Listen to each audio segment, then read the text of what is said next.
This game was crazy. Shannon, any problem with the final play call? I don't, Skip. Cam had his third best passing day of his career. Skip, you always go back to talk about his first two games where he was over 400. But it's the only two times in his career he set the bar so high. And then last night. Yeah, just remember, he opens up at Arizona. This is in 2011. Right. He's a raw rookie starting his first game, and he threw for 422. Yeah. And then he goes home and plays Aaron Rodgers and the Packers and throws for 432. Yep. And then one game passes, and he goes to Chicago and throws for his third most, 374. Right. And he almost had 400 last night. And we're in 2020. It's 9 years later. Skip, I was not concerned about Cam. My only thing about Cam, and I think a lot of people concerned about Cam, is Cam healthy? Yep. Skip, you don't accidentally win the MVP. You have to be good for an extended period of time. Sure you do. To win the MVP. Yeah. And he won that award. So this notion like, oh, Cam, no, you don't accidentally win an award. We've seen guys, Skip, that have average careers, and then all of a sudden they get into the Super Bowl and they play an outstanding game. We saw Larry Brown do that. We saw Desmond Howard do that. Skip, we've seen guys have great moments, Deion Branch. Yep. But to win an MVP, that means you, over the course of his season, you've been exemplary. So we knew Cam had this, but is he healthy? Is that shoulder healthy? Is that foot healthy? And Skip, I think they should allow Cam to throw the ball even more earlier. It's like they got in these situations, they got behind, and they let him throw the football. Let him throw the ball earlier. Let him, they run the ball. I think the thing is on the last play, Skip, Cam had a design run, but if Cam would have just let his instinct and not go where they told him to run, he'd have bounced that ball and went outside. Because what the edge rusher does is what we call submarines. He goes up under the blocker. So once he goes up under the blocker, there's no contained outside. Skip, if you look at the tape, the outside is wide open. But Cam is designed to go off the tackle and in between that block. By the way, that's the second-string corner who was forced to play safety last night because the guy got thrown out. Diggs got thrown out. Right. But it's Lano Hill who just just submarined the fullback and got completely up under him and got an ankle. Right. And so if Cam just veers outside, and if the play before, you remember, Skip, he went like he was going to block him. He slips, Cam throws him. I say, you know what? I can see them running that play again. Because they're going to think Cam's going to run this ball, because I knew Cam was going to have the ball. They were going to give him a run. I thought they would give him a run-pass option. But once that guy submarined and blows it up, Cam is dead to right, because Cam never looks outside. If you look the whole while, Skip, he's looking inside. He gets this thing, and he's looking inside. If he just takes one step, once that guy submarines his blocker, he walks in for a touchdown, and the ball game's over. But Cam showed a lot last night. The Patriots are not going to be the thing is, they're going to have to win a lot more games with offensively than defensively, Skip, because they're not the same defensive team as they were last year. They can be had because they don't have pass rushers that can consistently get to the quarterback, and that puts a lot of stress on your back end. And they're not nearly as good on the back end as they once were. So they're going to be in some dogfights. Cam is going to have to win more games. This likelihood of Coach Belichick's defense, they're going to have to win games by outscoring people. And Cam's going to have to be like Cam was last night. But that was an old fact. I don't know what it is about the Seattle and the Patriots when they get together, Skip. It's always fireworks. Somehow it comes down to the last play of the game. It happened in the Super Bowl. It happened when they went to New England. When Seattle went to New England, we remember Gronk had the last play of the game against Cam Chancellor. And again last night, it comes down to the last play of the game. Agreed. And before I launch on what I want to say about Cam, let me say, yesterday for me was the greatest sports watching day of my life. And I've been doing this for a while, but it was start to finish great. It was Cowboys, Brady, and then again, I'm a big golf fan, so I got DeChambeau just revolutionizing the game of golf at Winged Foot in the United States Open, played in in September. It's like it doesn't work.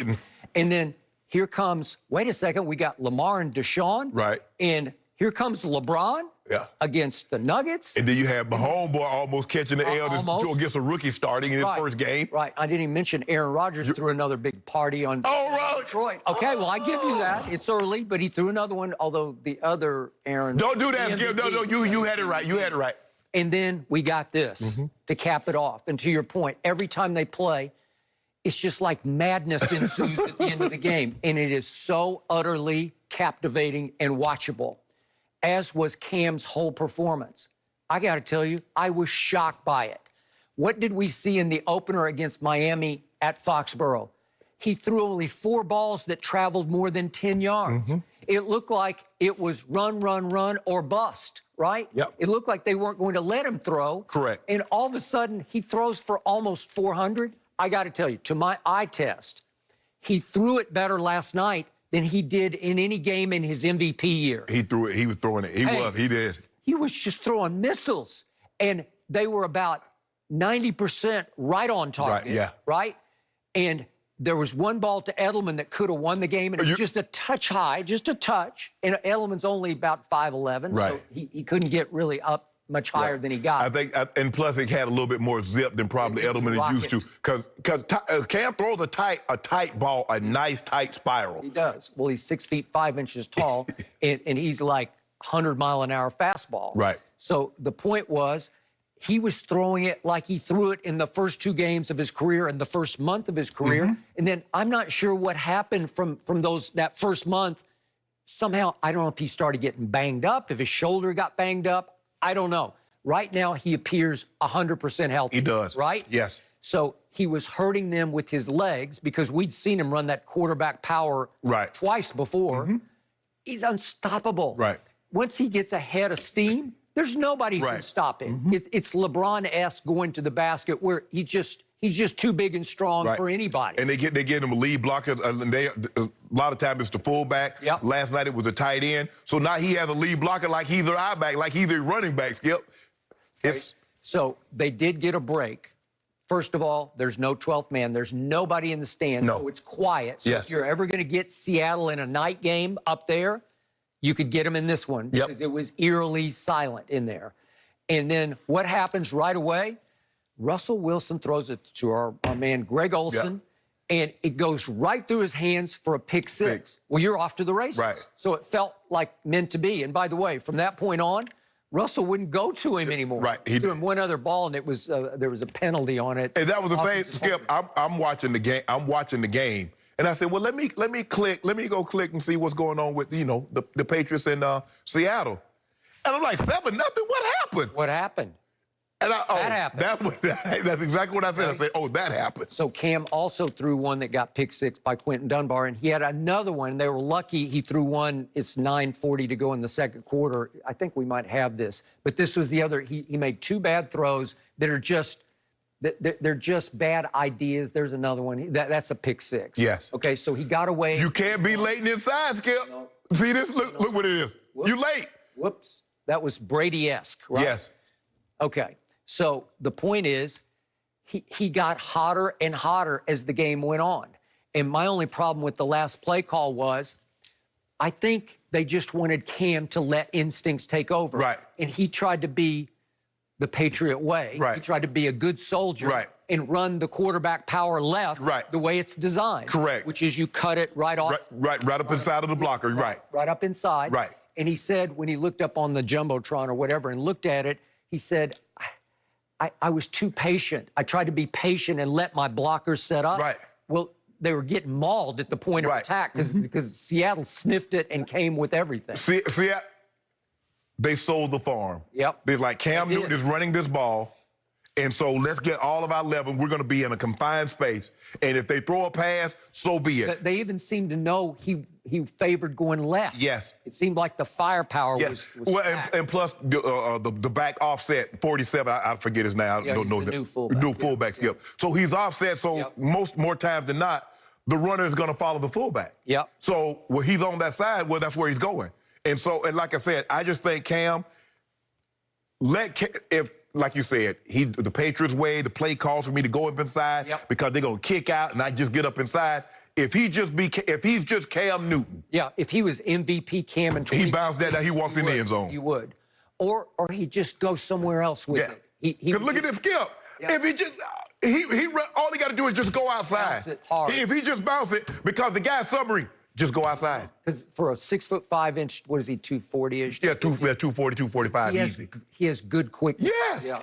And because everybody's congested, I trust Cam. Look at this, Skip. If he goes to the sideline right now, once the guy's up under, if he just goes, He's in. That's touchdown. Yep. Well, they had sold out. Yeah. And he sold right into what they were doing. He bought right in. Sometimes, Skip, that's what you got to do. You sell out. Said, I'm mortgaging the farm, and I believe he's going to do this. And if we guess right, we stop him. We guess wrong. Said, hey, we thought this is what they show on film. This is what Cam likes to do in this situation right here. Hey, they got us. They get the steady film also. Yep. But I agree with the Seattle. I'm selling out to stop Cam Newton. And if they throw the ball, Skip, or if he runs outside, hey, you got me. You got me. So speaking of you got me, my final takeaway at the end of the night was we have 5 cases of Diet Do Bet on that Brady's record will be better than Belichick's record. And for the longest, I thought you were just dead to rights. Yeah, you thought I did. Because I thought it was going to be Stid, as in Jarrett Stidham. And right now, Stid can't even get active. He can't even get active. And they would be 0-2 with Stid, in my humble estimation. Absolutely. And you would be done. Yes. And instead, I think you got a shot. It's going to come down to the wire. It might come down to the last couple of weeks of the season, Skip. Because, again, you do play in a much easier division, so you can stack some wins, even though I told you by one-loss record, they still play the tough